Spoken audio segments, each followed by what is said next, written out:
On raconte à propos du prédicateur Georges Muller, âgé, qu'une personne vint pour avoir un entretien avec lui. Cet homme voulait connaître le secret de la vie de Georges Muller. Aussi lui demanda: Monsieur, pouvez-vous me dire, s'il vous plaît, quel est le secret de votre vie? Et Georges Muller répondit: Le secret de ma vie, c'est qu'un jour, lorsque Georges Muller mourut, il mourut aux louanges de ce monde, aux critiques de ce monde et à l'égoïsme de ce monde. Voilà ce que Christ nous demande. Car notre moi se manifeste de bien des manières. Et lorsque le moi est prêt à mourir, comme Georges Muller l'a déclaré, alors la plénitude de Christ est expérimentée, vécue. Georges Muller ne se préoccupait pas de toutes les congratulations, toutes les louanges qu'on lui faisait.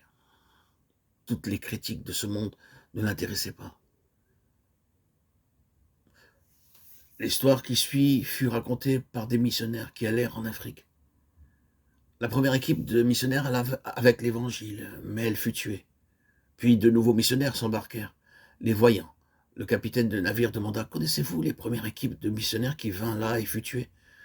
Vous y allez maintenant. Qui sait ce qui vous arrivera? Vous mourrez là. Mais le responsable répliqua poliment: Avant que nous quittions l'Angleterre, nous étions tous morts. C'est au travers de tels hommes de Dieu que sa parole se répandit. Ce n'est pas au moyen de l'intellectualisme, l'argent ou la force. À moins que le grain de blé qui tombe en terre ne meure, il demeure seul. Mais lorsqu'il meurt, il porte beaucoup de fruits. Pour être fructueux, il n'y a qu'une voie, la mort à soi-même. Notre plus grand ennemi, notre moi, n'est pas quelque part à l'extérieur, mais en nous.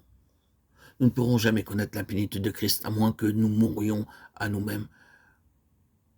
Voilà la leçon de cette histoire. La leçon que Georges Muller nous a donnée. Que ce prédicateur responsable nous a donnée. Les Israélites traversèrent le Jourdain, et la démonstration des 12 pierres est une merveilleuse illustration de mourir à soi-même. Combien de cela est devenu notre expérience? Tandis que nous considérons le parallèle entre Israël et le croyant, le Saint-Esprit a relaté cet incident de l'histoire d'Israël pour illustrer ce qui est nécessaire dans la vie du croyant. La Pâque représente la délivrance du péché. La délivrance de la mer Rouge représente cependant la séparation d'avec le monde et notre identification avec Christ. Le passage du Jourdain représente notre mort à nous-mêmes, portant la croix chaque jour et suivant notre Seigneur, celui qui nous a rachetés, notre Rédempteur, Seigneur des Seigneurs, Roi des Rois, Jésus-Christ.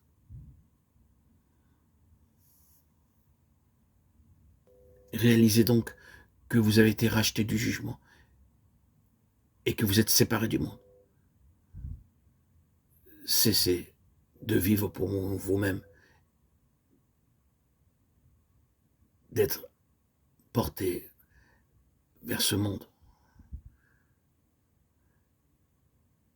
Intégrez que vous êtes mort à votre ancienne vie et que le Seigneur Jésus-Christ est votre sauveur.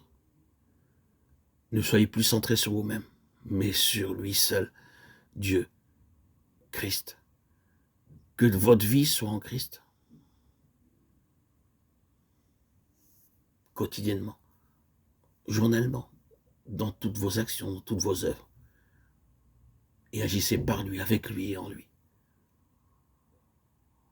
Dans toutes vos œuvres, au nom précieux et puissant de Christ. Vous êtes mort à vous-même. Ne vous identifiez plus à vous-même, mais à Christ. Voilà la clé. Voilà le secret. Beaucoup ont oublié cette leçon.